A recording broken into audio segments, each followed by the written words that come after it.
Can't do this shit anymore. Getting too old for it. Don't have the energy. Don't have the patience. Oh, my God. Fucking basketball team. Ooh. Okay. As Andrew Claudio just said in the text, exhale. Welcome to the Knicks Film School Postgame Show presented by BetUS. I don't even know where to begin after that one. What ended up being nice and easy, relaxing, not stressful at all. 125-119 win over the Philadelphia 76ers in overtime. There's half a dozen things that could be the lead story of this game, but why don't we just start at the top, which is that this team coming off of 5 losses in their last 7 games, needed a win. You know, like at a certain point, all of the conversation and all of the issues that, you know, are they a big deal? Are they not a big deal? Should we be thrilled with this team? Should we be, mildly okay with this team? Should we be bummed with this team? Like, wherever it is, wherever you are, wherever you fall respectively on the scale of 1 to 100, I think everybody can acknowledge and agree that at some point when a team is going through it, they gotta get a win. And this game, with Embiid out, with the Sixers obviously having some other injuries. I know Tyrese Maxey played tonight. I know Paul George played tonight. And obviously I know Karl-Anthony Towns did not play tonight. Like, you start off the way you started off, you shoot 53% from 3-point range in the first half. Didn't get you the 20-point lead. It probably should have gotten you, but it got you a big enough advantage to feel like, okay, let's take this one home against a team that we should beat and that we are better than.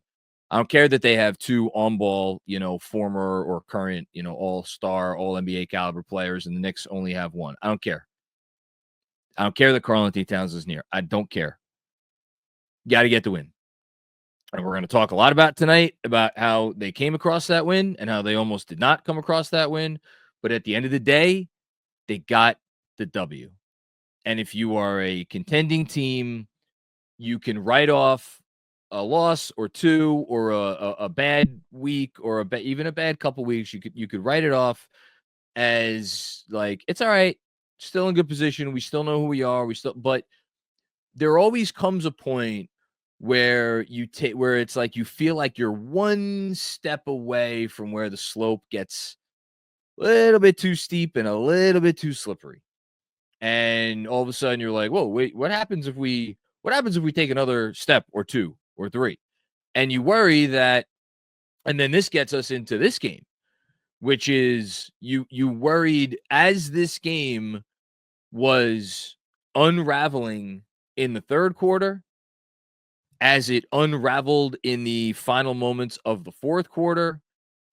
And my God, when Brunson had that turnover in overtime, they were up by 8, but it was still enough time left. And I forget, I think it was Oubre went streaking down the court for an easy 2. I'm like, oh my God, are they really going to unravel 3 times in the same game after they've had this game? When a game goes down like that, or threatens to go down like that,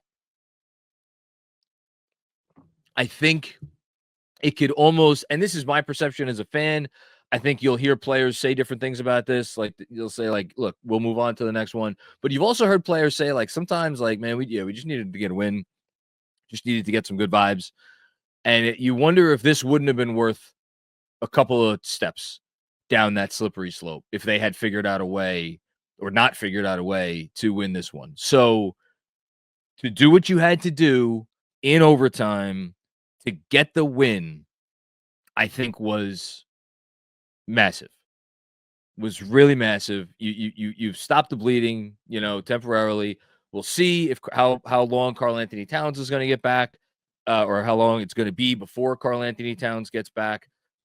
The minutes, we're going to talk about the minutes tonight. I wrote a few weeks ago that, or week and a half, whatever it was, that the minutes conversation is the most uninteresting conversation in sports to me, because what do you say about it? The guys are playing a ton of minutes. Maybe it's impacting them. Maybe it isn't impacting them. Maybe it's impacting them a little bit. Maybe it's impacting them mediocre, a lot, whatever. We don't know. What else is there to say about it? I thought tonight was a fascinating dichotomy, because, like, you look up at the end of the night, Josh Hart, 49 minutes, Jaylen Brunson, 45 minutes, OG Anunoby, 45 minutes, Mikal Bridges, 43 minutes. And obviously the game went into overtime. But even if you knock 5 minutes off all those totals, it's 3 guys with 40 and another guy with 38. And then on the other side of the court, you had 3 guys play 40-plus minutes too. You have Paul George with 43, Tyrese Maxey with 46, and Kelly Oubre with 45. But you also had, frankly, 4 guys coming off the bench, Edwards, Bona, Doughton Jr., and Ricky Council. Ricky Council, I think probably more fans have heard of, but like those 3 guys, I don't think 95% of the NBA fans know who those 3 guys are, unless they live in Philadelphia or happen to have watched a Sixers game recently. And, you could say Nick Nurse is doing that by necessity, because he just, doesn't have any bodies because half of his team is injured. So, but it was interesting how Philadelphia is playing these guys and they're hanging around, and New York is going with its main guys, and it's still, this thing still finds a way to go into overtime. So there is, like, this is one of those games where I think you do chew on it because of the dichotomy between the 2 teams. Mommy's upstairs. Okay, well, Daddy's working, so I'm sorry. You can come hang out and talk about the game if you want, but I don't know what you're gonna say. Because it was a crazy game. You missed a crazy game. I'll say that. Anyway, they did win in overtime, so that was good. Extra time because it's tied after 4 quarters. All right, I gotta get back to my monologue. I love you, but you can hang out. So, and like I think the place where, but then on the flip side of that, you watching Josh Hart fly around for 49 minutes. All of those 49 minutes, Josh Hart was insane. He was great. Didn't seem like there was a dip in energy at all. Mikal Bridges played 43 minutes. Frankly, didn't seem like there was a dip in his energy at all. So you look at that and you're like, I don't know. Maybe it is as stupid a conversation as I have been trying to make it out to be. And then you look at OG Anunoby, whose impact has steadily decreased. And obviously, we're going to talk about the big play he made, that baseline dunk to start the overtime period. It was big play for momentum. But so, I don't know. I think the minutes conversation is a conversation that we're going to have tonight, in addition to the fact that this was a big win. We could obviously have the Jaylen Brunson conversation, because I am always here for the Jaylen Brunson conversation, because when is it a bad time to have the Jaylen Brunson conversation? At the end of the day, Sixers had a couple of all-stars on the floor. We had only one. Our guy was better than either of their guys. Was it a perfect game from Jaylen Brunson? Absolutely not. He is responsible for the turnover that gave the Sixers the opportunity to tie at the very end of regulation. And that is on him, and he needs to own that. Wait, I have a question. Yes, Sass. Did Jaylen Brunson make the tie so they could win? No, he gave up the ball, and the other team got the ball, and they scored, and then it tied, and then it went into overtime. But, and here's the important part for you and everybody else listening. Jaylen Brunson was awesome, because Jaylen Brunson He just said he didn't play a perfect game. He didn't play a perfect game, which is, this is a good lesson for if there's any parents out there. This is awesome is basically perfect. No, you don't have to be perfect. No one's ever perfect. No one's ever going to be perfect.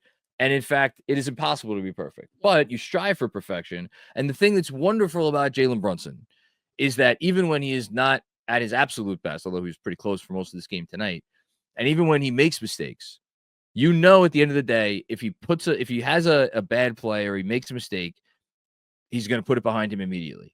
And that's what I think was fantastic about him in overtime. He started by working the defense, something fierce, to get OG Anunoby open in the corner, to draw the help ever so slightly, because he was working so hard at it. above the break, set him up for that baseline dunk, and then follows that up immediately with an off the dribble three to put his team up by 5 and officially calm everybody's nerves. Yes, he had that one foul, the one turnover in overtime, which wasn't ideal. He also managed to draw a foul on a 3. He managed to draw another foul, sank all 5 free throws in overtime. Jaylen Brunson is a perfect example. Again, I talk to my daughter about this all the time. A perfect example of, as long as you work your hardest at all times, you have nothing to be ashamed about. Yes. You always hang your head high, and you can always go and face your in this case your teammates, and that is why he's the best leader in the NBA, because they know that he's doing everything humanly possible to win it, and he did everything humanly possible to win it tonight. So we could definitely have the Jaylen Brunson conversation if you want. Followed shortly by the Josh Hart conversation. I think the whether Josh Hart should start or not conversation has kind of gotten some renewed vigor in recent days as the Knicks have been struggling a little bit. I got to tell you, there were times tonight where, for as amazing a game as he was having, and I think I don't know if, I think he probably had the best. I think Deuce McBride was better in his minutes. We're going to talk about his minutes. But I think, given how many minutes he played, 49, I think Josh Hart is probably the player of the game, with all due respect to Jaylen Brunson, because he was an Energizer Bunny for 49 minutes, did every single Josh Hart thing that you expect him to do.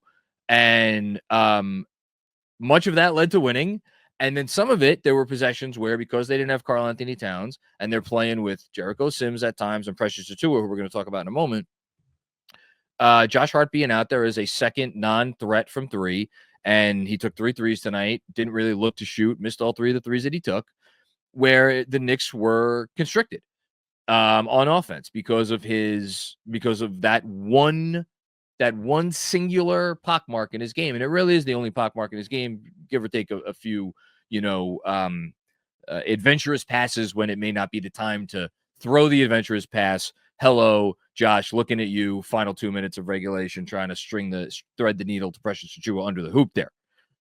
But fantastic game for Josh Hart. Look, the pun is completely intended at this point. He is the heart of the team.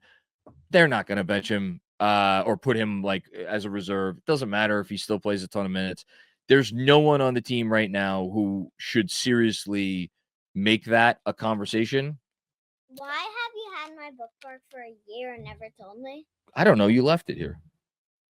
All right. Anyway, so yeah, I just he's just a great basketball player, even with his flaw. And when Karl-Anthony Towns is on the floor, it really, the shooting thing is not nearly as big of an issue as it was, I think, at times tonight. So great game by Josh Hart.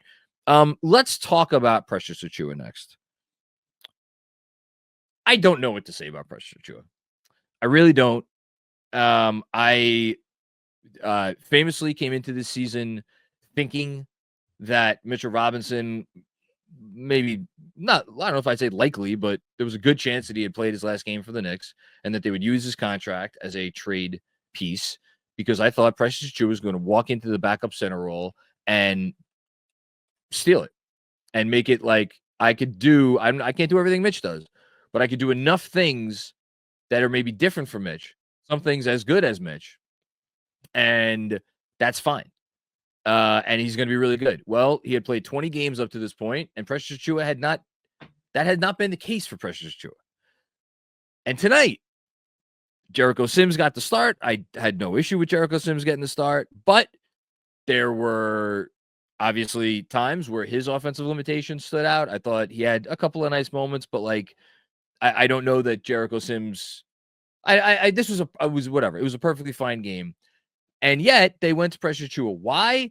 And I think this is, if there's a key X's and O's takeaway from this game, and it introduces some interesting talking points moving forward, maybe involving Precious Achiuwa, it's how did the Knicks defend down the stretch of this game? They switched everything, including Precious Achiuwa. Now, on what was the most pivotal play in regulation, where Precious Achiuwa knew he was going to have to switch on to Tyrese Maxey on that runner, Maxey's giving it away. He's in the backcourt. You know what's coming. You know absolutely what's coming. Precious knows what's coming. Everybody in the arena knows what's coming. Who's Precious Achiuwa. He's the Knicks backup center at the moment. That's What's just a backup center? the guy who plays behind the regular center. What's a regular center? One of the starting positions on the starting five. There's 5 players that start. They all have kind of individual designations, and one of them is called center. What's a designation and what's a I can't get into this right now. It's basically it's one of the 5 positions. Anyway, so where the hell was I? Yeah, so everybody knew it was coming, and he didn't get enough of a step, and it wasn't ideal. But on many other possessions throughout, I think the fourth quarter and especially overtime, and he made the defensive play of the game in overtime when he actually, you could argue that he made the 2 defensive plays of the game, both of which were in overtime. One was a switch on to Maxi, didn't get the block, but forced Maxi into a very tough shot that was early on. And then on the very next possession, he actually blocked Tyrese Maxey. Absolutely incredible movement on his part, being able to stay with that guy and not get baited into a foul and to stick with him and to contest the shot and then block the shot. And then so he does that. And then later in overtime has the most ridiculous, absurd up and under that you will ever see a center have in the NBA.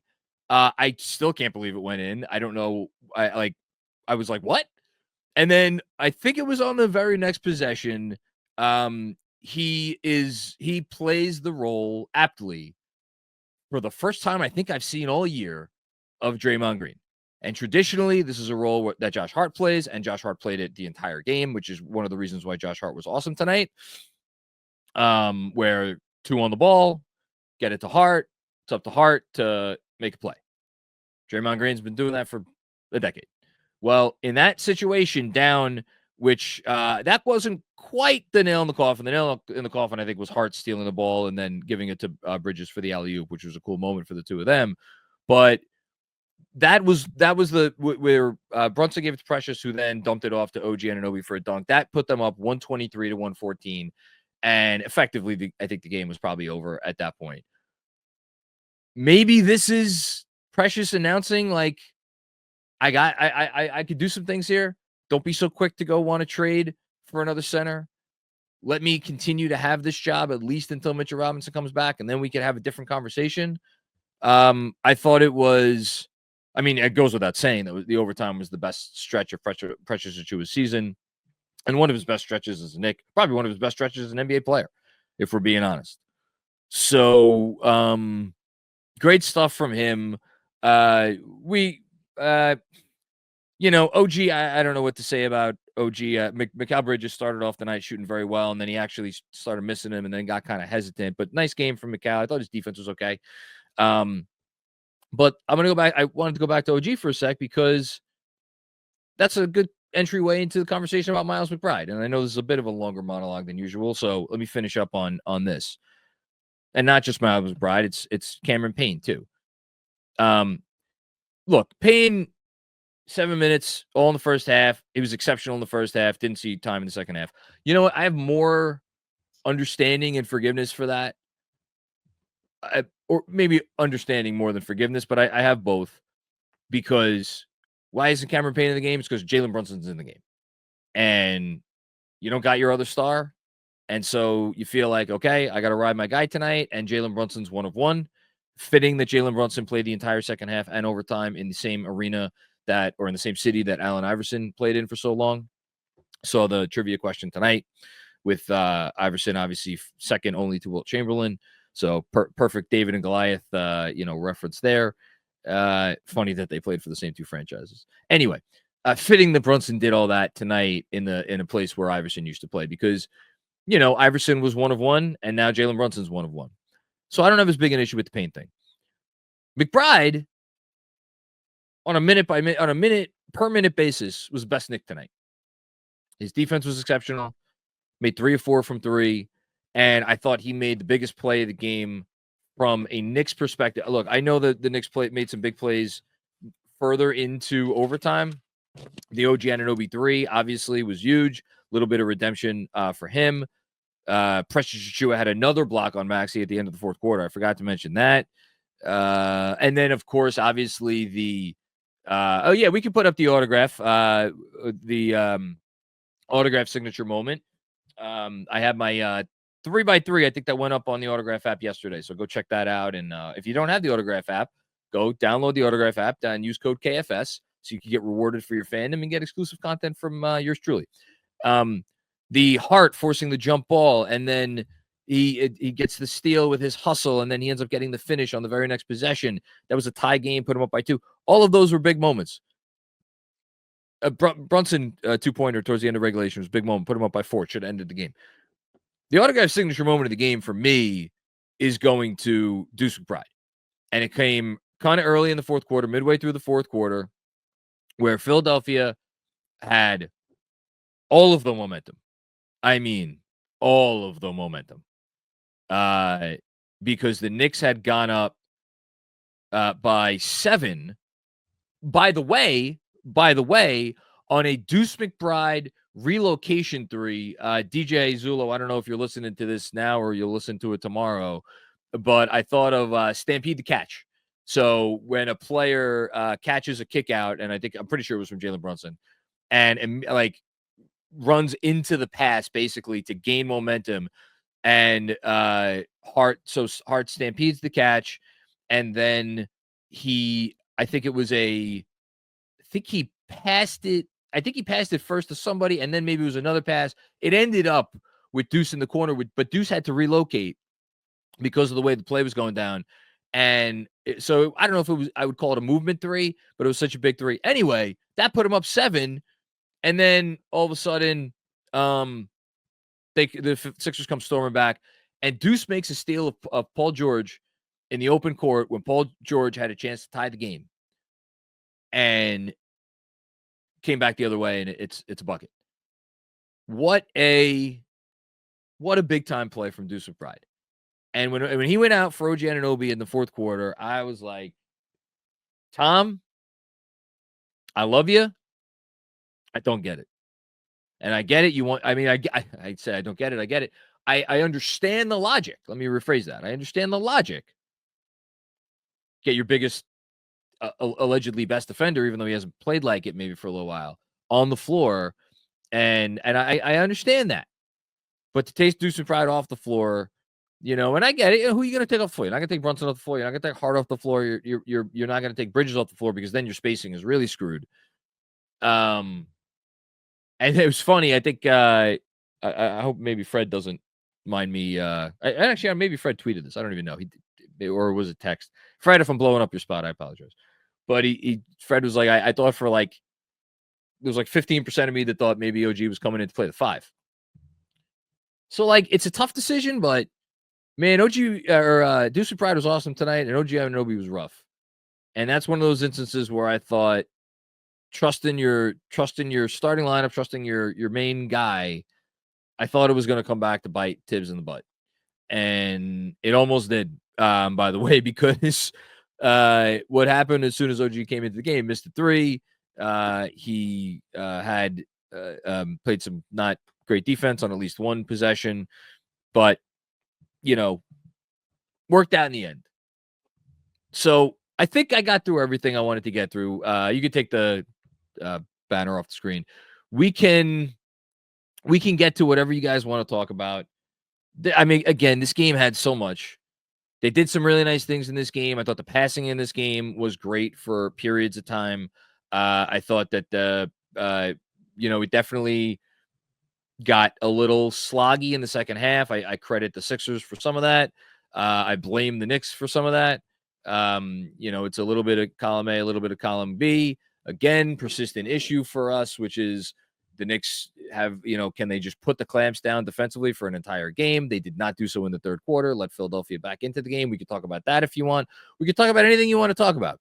It's all fair, and I'm just happy that I know it was maybe my tenor of this one was more mixed than you would expect after an overtime win, but I do want to just honor the fact that this was a stressful game and that this was in many ways a very frustrating game.